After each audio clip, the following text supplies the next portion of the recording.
আসসালামু আলাইকুম রহমতুল্লাহি ওবরকাতুহু।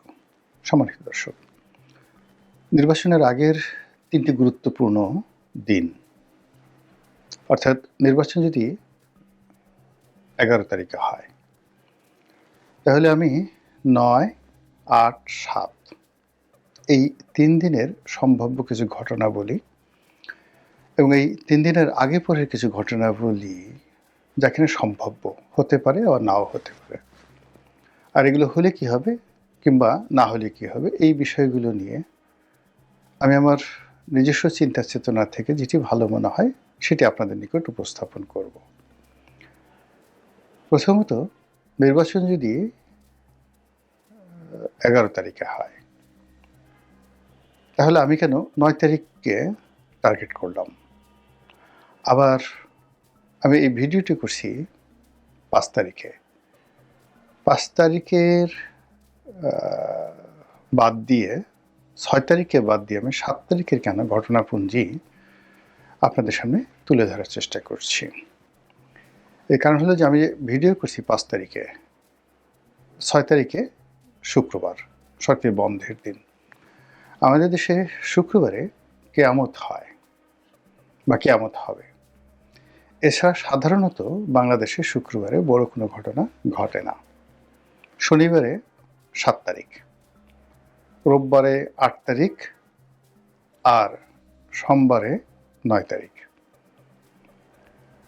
মঙ্গলবারে ১০ তারিখ, বুধবারে ১১ তারিখ। বুধবারে আপনাদের হলো ইলেকশন। তো বুধবারের আগে হলো মঙ্গলবার, তার আগে সোমবার। কোন ৩টি দিন নিয়ে আপনাদের সঙ্গে আলোচনা করব? শনিবার, রবিবার, সোমবার।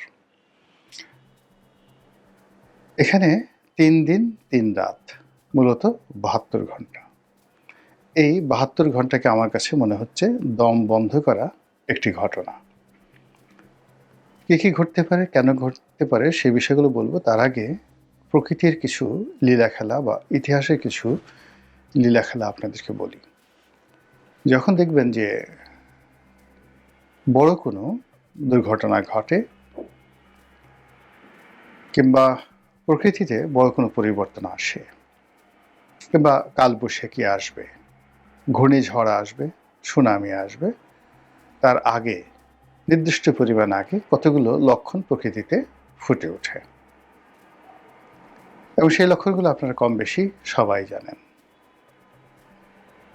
আপনার সুনামির আগে, কালবৈশাখীর আগে প্রকৃতি অনেকটা নিস্তব্ধ হয়ে যায়, বাতাস প্রবাহিত হওয়া বন্ধ হয়ে যায়। তারপর চারিদিক থেকে কেমন যেন একটা শি শি শি শি, মানে অকারণ আওয়াজ আপনি দেখতে পাবেন বড় কোনো দুর্ঘটনার আগে। তো সেই দিক থেকে যদি ১১ তারিখে খুব ভালো একটি নির্বাচন হয়, আপনি চারিদিকে একটা মুখরিত অবস্থা দেখতে পাবেন, গুনগুন গুনগুন আওয়াজ, প্রকৃতিতে একটি সঙ্গীত, এবং এই সঙ্গীতটা বাজতে থাকবে এই শনিবার থেকে, শনি, রবি, সোমবার, এবং সেই সঙ্গীত কেউ থামাতে পারবে না। জামাত জামাতের মতো গাইবে, বিএনপি বিএনপির মতো গাইবে, এবং সবার মধ্যেই এই একটা তাড়াহুড়া থাকবে, একটা আবেগ থাকবে, একটা উচ্ছ্বাস থাকবে, একটা আনন্দ থাকবে, তার সঙ্গে সঙ্গে একটা টেনশন থাকবে, নিজে বিজয়ী হওয়ার বা পরাজিত হওয়ার, প্রতিপক্ষের বিজয়ী হওয়ার বা পরাজিত হওয়ার একটা আনন্দ এবং উচ্ছ্বাস, ভয় এবং আশা, যেটিকে বলা হয় খৌফ, ভয়, খৌফ এবং রিজ্জা। এই দুটো জিনিসের একটা সমন্বয় ঘটতে থাকবে। আর যদি ধরুন নির্বাচনে কোনো অশনি সংকেত থাকে, আপনি দেখবেন যে শনিবার থেকেই সব কিছু নীরব হয়ে গেছে, কোথাও কোনো গুনগুনানি নেই, মানুষ খুব সতর্কভাবে পা দিচ্ছে, আর রাস্তাঘাটে চলাফেরা ভীষণ রকম কমে গেছে। শনিবার থেকে রাস্তাঘাটে লোকজন চলাফেরা কমে যাবে, রবিবারে আরও কমবে, সোমবারে আরও কমবে, মারাত্মকভাবে কমবে। এরপরে আপনি দেখতে পাবেন যে আইনশৃঙ্খলা রক্ষাকারী বাহিনী তাদের টহল মারাত্মকভাবে বাড়বে যদি নেতিবাচক হয়। আর যদি ইতিবাচক হয় তাহলে আপনি আইনশৃঙ্খলা রক্ষাকারী বাহিনী তাদের উপস্থিতি থাকবে, কিন্তু আপনি টের পাবেন না। আপনার কাছে এটা দৃশ্যমান হবে না। এর কারণ হলো লোকারণ্য থাকবে। তো বহু সংখ্যক লোকের মধ্যে দৌড়দৌড়ি, ছুটোছুটি, ঝাপাঝাপির মধ্যে, আনন্দের মধ্যে, গুঞ্জনের মধ্যে মিলিটারি গাড়ি কটা এলো, পুলিশি গাড়ি কটা গেল, আনসার কী করলো, ভিডিবি কী করলো, এগুলো নিয়ে আপনার চিন্তা করার কোনো সময় থাকবে না। ঘরে ঘরে প্রার্থীদের যারা লোকজন রয়েছে শেষ সময়টাতে তাদের অত্যাচারে আপনি অতিষ্ঠ হয়ে পড়বেন। প্রত্যেকটা লোক আপনার ঘরে যাবে, কিন্তু এর যদি বিপরীত ঘটনা কোনো কিছু হয়, ঘরে কেউ যাচ্ছে না, আপনি নিশ্চিত ঝিম মেরে থাকতে পারেন যে খবরাখবর আপনার জন্য ভালো হবে না। অন্য একটা বিষয় রয়েছে, সেই বিষয়টা হলো এই পৃথিবীতে মানুষের মুখ দিয়ে যা বের হয় প্রকৃতি তাই ঘটিয়ে দেয়। কখনো এমন কোনো ঘটনা ঘটেনি যে ঘটনা ঘটার পর সকল মানুষ আশ্চর্য হয়ে গেছে। যেমন ধরুন শেখ হাসিনার পতন হলো, বহু মানুষ বলেছে যে এর পতন হবে এবং তাকে পালিয়ে যেতে হবে। তো সে যখন নিজে শেখ হাসিনা এর দ্বারা কতটা প্রভাবিত হয়েছেন যে তিনি নিজে বলতে বাধ্য হয়েছেন তিনি পালাবেন না, তার আশেপাশের লোকজন তারা বলেছে যে পালাবে না, আওয়ামী লীগের অস্তিত্ব থাকবে না, আওয়ামী লীগের অফিস খোলার মতো কোনো লোক থাকবে না। বলেন তো, এই কথাগুলো কি 2014 সন থেকে ঘাটে পথের সমস্ত মানুষ বলেনি? সবাই বলেছে এবং সেই ঘটনা ঘটে গেছে। বঙ্গবন্ধু মারা যাবেন, সপরিবারে নিহত হবেন, এটা না বললেও তিনি মারা যাবেন। তার পরিষদ বর্গ, তার নিজের আত্মীয় স্বজন, বিশেষ করে তার ভাই, অন্যান্য যারা আছেন নিকট আত্মীয়, আমি নাম বললাম না, এদের অত্যাচারে, জুলুমে মানুষ অতিষ্ঠ ছিল, ভীষণ রকম অতিষ্ঠ ছিল। ফলে কি হলো, যে যার অবস্থান থেকে বলতেন যে সর্বনাশ ঘটবে, নির্বংশ হবে, অপঘাতে মারা যাবে। এই সমস্ত কথাবার্তা কিন্তু ৭৩ সন থেকেই বলা শুরু হয়েছিল। প্রকৃতিতে সেই ঘটনা ঘটে গেছে। জিয়া রহমানের ক্ষেত্রে প্রযোজ্য। জিয়া রহমানের ক্ষেত্রে একটার পর একটা মিলিটারি কু হলো, আর অন্য যে ঘটনাগুলো হলো, সবাই আফসোস করতো না জানি কখন মরে যায়। সেই ঘটনাই ঘটল। এরপরে অন্যান্য যারা আছে, প্রেসিডেন্টের সাথ, জিয়াউর রহমান সাহেব, তাদের কথা বাদ দেন, বেগম জিয়ার কথাই চিন্তা করেন। এখন বেগম জিয়ার যে রাজকীয় জীবন, সেই রাজকীয় জীবনের সঙ্গে তার যদি মৃত্যু, অনেক মানুষ জানাজায় হাজির হয়েছেন, কিন্তু মৃত্যু পূর্ব সময় তার যে নিঃসঙ্গতা, তার যে অসুখ, তার যে বিসুখ, তার যে কষ্ট, তার চোখের সামনে তার যে মনোবেদনা, সব কিছু, তিনি একেবারে গাছ পাথর হয়ে গিয়েছিলেন, শোকে মুহ্যমান হয়ে গিয়েছিলেন। তো সেই মানুষটি মৃত্যুর আগে একবার দুইবার তিনি শুধু হেসেছিলেন শেখ হাসিনার পতনের পর। এই যে জীবনের ট্র্যাজেডি, এই ট্র্যাজেডির কারণটা কি?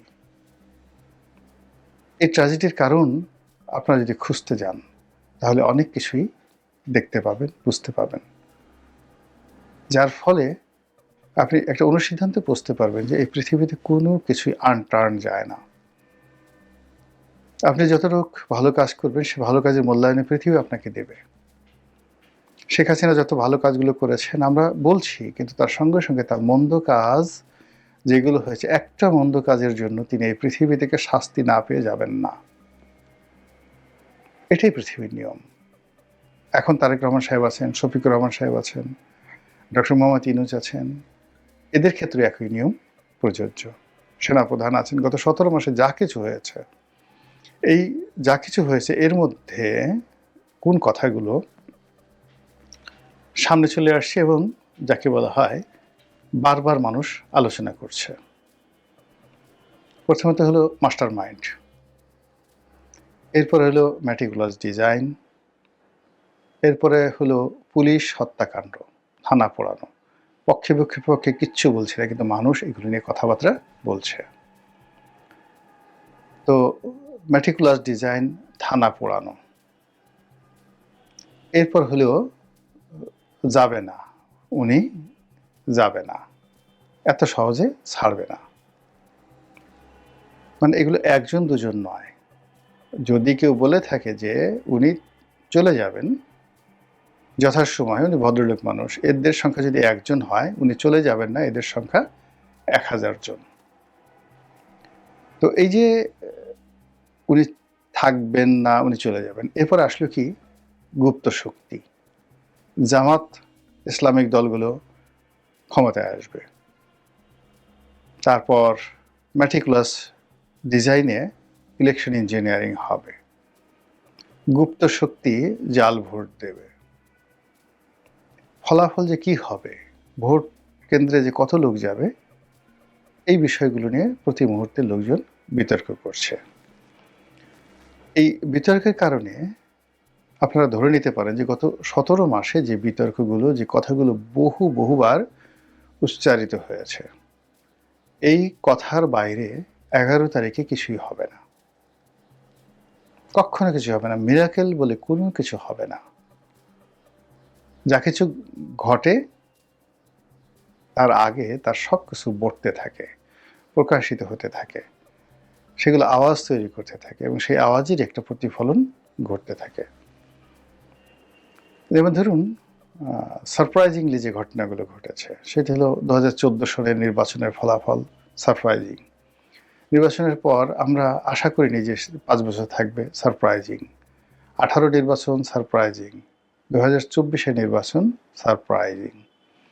তো সেক্ষেত্রে যে নির্বাচনটি, সেই নির্বাচনটি আমাদের যে কথাবার্তা, সমাজের যা কিছু চলছে, সেই নিয়ম অনুযায়ী নির্বাচনটি যদি হয়, সেটি হবে না। এটি হবে একটি সারপ্রাইজিং নির্বাচন, এক। আর আমরা যদি সারপ্রাইজিং মানে ম্যাজিক্যাল, থান্ডারিং, তারপরে যাকে বলা হয় অ্যাস্ট্রোনাস্টিং,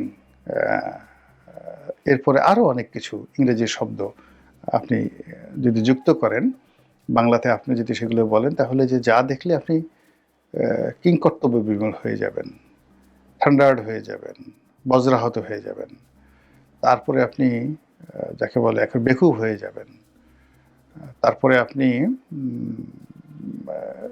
যাকে বলা হয় এটা কি করে হলো, আফসোস করবেন। এই ধরনের নানা বাংলা শব্দ হতে পারে নির্বাচনের যে ফলাফল ইত্যাদি সব কিছু নিয়ে। কিন্তু নির্বাচনের আগে এবং পরে যে ঘটনাগুলো ঘটবে, চূড়ান্তভাবে যে ঘটনাগুলো ঘটবে, যেটি একটি অধ্যায়ের সমাপ্তি ঘটবে এবং একটা নতুন এরা তৈরি করবে। সমাপ্তি ঘটবে হলো যে ধরুন ডক্টর মোহাম্মদ ইউনূসের রাজত্বের সমাপ্তি ঘটবে, আর যারা ক্ষমতায় আসবে তাদের একটা নতুন এরা তৈরি হবে। এটা অবশ্যই হবে এই যে গত 17 মাসে যে ন্যারেটিভগুলো তৈরি হয়েছে, সেই ন্যারেটিভের ভিত্তিতে। আর এই যে ন্যারেটিভগুলো, যেগুলোর ভিত্তিতে একটা নতুন এরা তৈরি হবে এবং একটা গ্রুপ ক্ষমতা থেকে চলে যাবে আর একটা গ্রুপ আসবে। এদের এই সমস্ত রসায়নগুলো, কাটাকাটিগুলো, গুতোগুতিগুলো, এদের যে পর্দার আড়ালের সমস্ত খেলাধুলাগুলো, যা কিছু সম্ভব সব কিছু এই 3 দিনে, মানে শনিবার 7 তারিখ, 8 তারিখ, 9 তারিখ, রবিবার, সোমবার, এই 3 দিনের মধ্যে এই জিনিসগুলো অবশ্যই ঘটবে। যেটা বললাম, যদি ইতিবাচক কোনো কিছু ঘটে তাহলে এক ধরনের ফলাফল, আর নেতিবাচক যখন ঘটবে তখন ওই সিমটমগুলো আপনি দেখতে পারবেন, যে আগের সময় বলছি বেশ কিছুক্ষণ আগে। মহান আল্লাহ সকল দুর্ভোগ দুর্দশা থেকে, অজানা আশঙ্কা থেকে, ভয় এবং ভীতি থেকে, এবং এই পৃথিবীর অনিষ্ট থেকে, অশরীরী আত্মাদের অনিষ্ট থেকে, শয়তানের অনিষ্ট থেকে, এবং নফসের অনিষ্ট থেকে, এবং মহান আল্লাহর ক্রোধ থেকে আমাদের সবাইকে, আমাকে সহ, আমার পরিবার সহ আপনাদের সবাইকে রক্ষা করুন, হেফাজত করুন। আসসালামু আলাইকুম রহমতুল্লাহি ওয়া বারাকাতুহু।